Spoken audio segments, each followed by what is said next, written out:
భగవద్గీత 3వ అధ్యాయము కర్మయోగము. అర్జునుడు అడిగెను, నాకు శ్రేయస్సును కలిగించే మార్గము ఉపదేశింపుము అని అర్జునుడు వేడుకొనెను. భగవానుడు చెప్పెను, ఎవడైనను కర్మల్ని చెయ్యకుండా ఉండలేడు.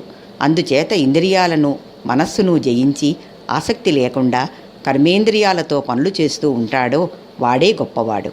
ఆహార విషయంలో దేవతలకు నివేదించి శేషించిన దానిని తినేవారికి ఏ పాపము అంటదు. అన్నం వల్లనే జీవరాశులు పుడుతున్నాయి. ఆహారం వర్షం వల్లనే లభిస్తోంది. ఈ వర్షాలు యాగాల వలన, యాగాలు కర్మల వలన కలుగుతున్నాయి. పార్థ, నాకు ముల్లోకాలలో పని లేదు, అయినా నేను కర్మ చేస్తూనే ఉన్నాను. నీవెందుకు చేయవు? నీవు కర్మలు చేసేవేళ రాగద్వేషాలకు నీ ఇంద్రియాలు లోబడకూడదు.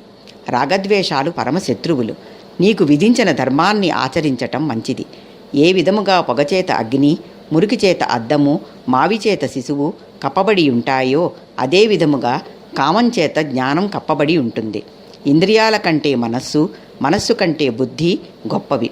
ఎవడైతే బుద్ధికి చైతన్యం కలిగిస్తాడో వాడే ఈశ్వరుడు. 3వ అధ్యాయము సమాప్తము.